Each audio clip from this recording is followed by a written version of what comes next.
it's really important to give relevant examples of how the law works.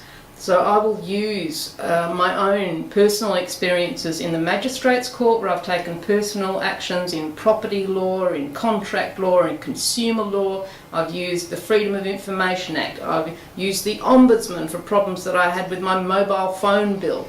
And when you can relate to students and ask them and say, has anyone here used the Freedom of Information Act?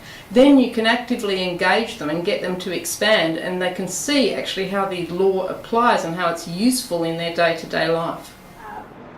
One of the things that I have uppermost in my mind when I teach is that these students have to go out to work after they get their degrees, and I want to really make them equipped to be fantastic employees.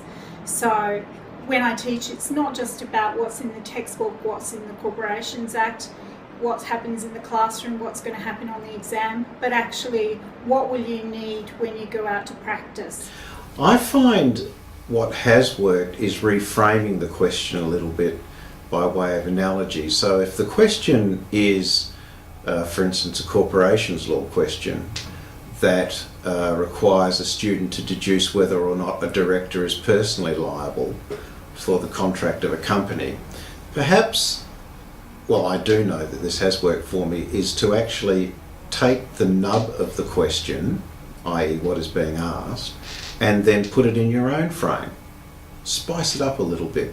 Put it into, okay, well, this is the essential, identify the essential nub of the question and then frame it in circumstances that are slightly more interesting to the students. For instance, if you've got younger students, then as soon as you say keywords like, well, keywords that are associated with entertainment or having fun, that immediately gets their attention. Not, Jim Riley Proprietary Limited, use a nightclub proprietary limited, or some sort of big day out proprietary limited. Frame the circumstances to suit the student audience. If it's an older audience or a more mature audience, then up the stakes. Don't just use the question might say Fred Proprietary Limited. Use proper names like Multiplex Proprietary Limited, or BHP Proprietary Limited, or Gina Reinhardt Proprietary Limited. Topical, newsworthy items that are in the current mainstream.